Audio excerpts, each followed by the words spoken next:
gustong kamkamin ng mga buitring nagsulong ng Politicians Initiative, Peking Inisyatiba, PI, pansariling interes.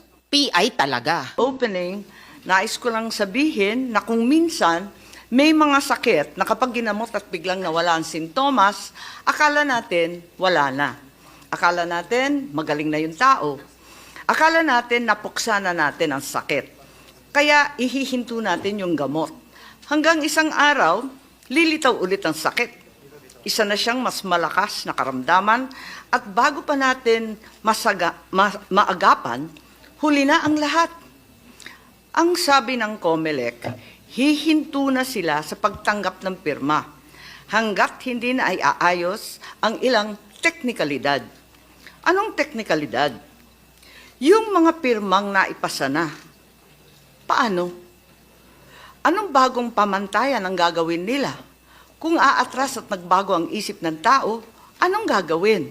At marami pang ibang tanong. Maaring masaya tayo ngayon dahil akala natin na pagpahinga na natin ang usapin ng PI nila. Pero hanggat hindi natin ito naihihimlay, babangon po muli ito upang maging multo. Nakakatakot. Panoorin natin ang isang maikling video ng karamdamang mabilis na ipakalat na sa pamagitan ng pantatanga sa kapwa, paglulustay ng salapi, at pagsisinungaling ng matatakaw na opisyal. Yang sakit na yan ang papatay sa demokrasya.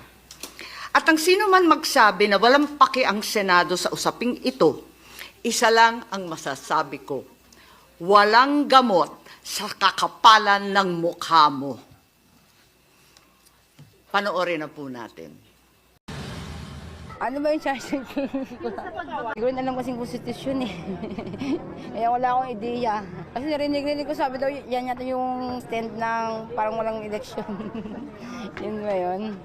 Mylene isn't the only one thinking charter change solely means extending the term of elective officials.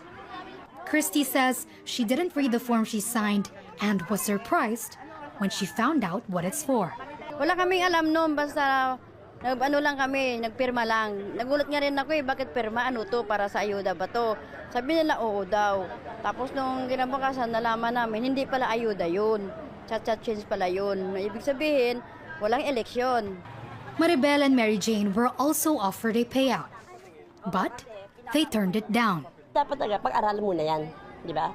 Hindi kasi basta-basta oo lang tayo ng oo. Kailangan may alam din tayo, di ba? Ayoko talaga. Marami din ayaw. Baga ano lang prinsipyo natin eh, karapatan lang din naman natin na kung ano yung gusto lang natin, di ba?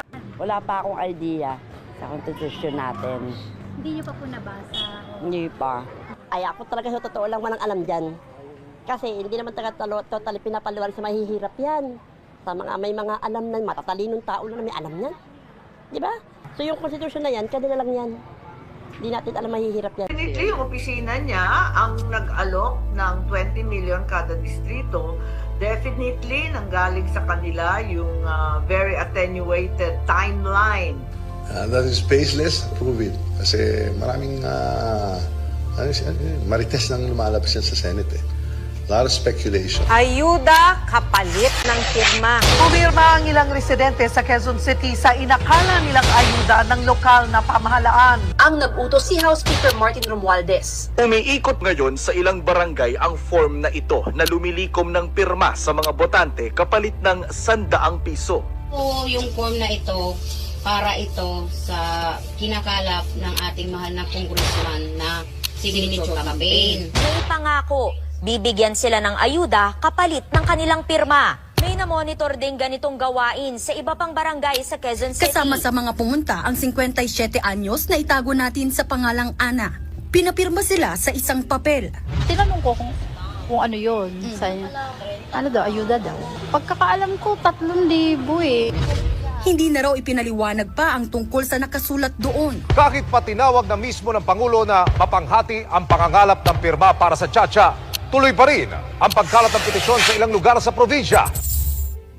Sa Angono, Rizal, Ipinakita sa akin ng isang barangay captain ang natanggap niyang kopya ng petisyon na galing daw sa lokal na pamahalaan. Kalakip nito ang dokumentong nagpapaliwanag sa hinihinging amendment. Naobserbahan ang pangangalap ng pirma sa mga residente mula sa Barangay Piniahan sa District 4 ng Quezon City. That's what I'm saying.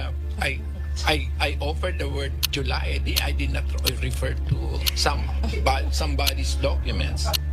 Why do I have to confirm something that I already know? Ang nag-utos si House Speaker Martin Romualdez. Sana, yung mga kaibigan natin sa Senado, imbis na kung anong pinag-uusapan, keso PI, keso anong arbis, tapusin na lang yung trabaho nila. Tutukan na lang yung trabaho nila.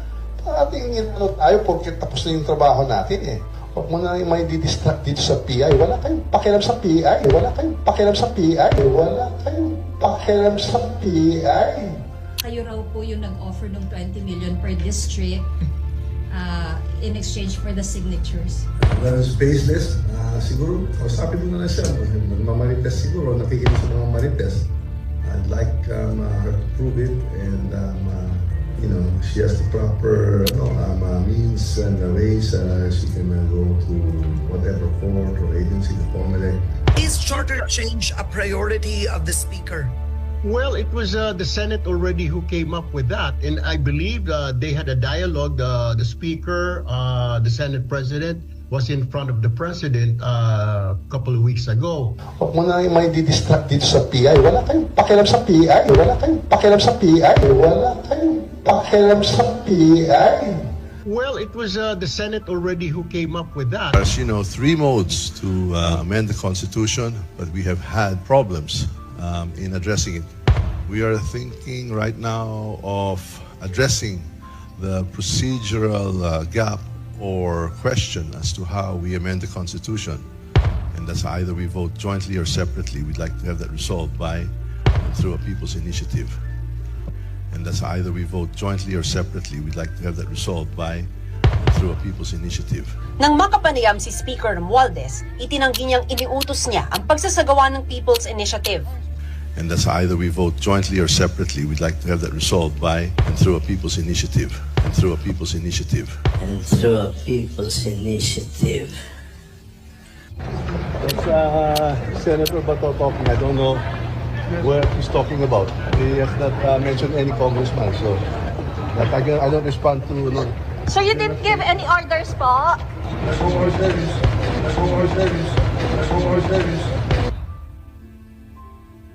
Si Senate Majority Leader Joel Villanueva nanawagan naman sa publiko na i-report ang mga umano'y suhol kapalit ng pirma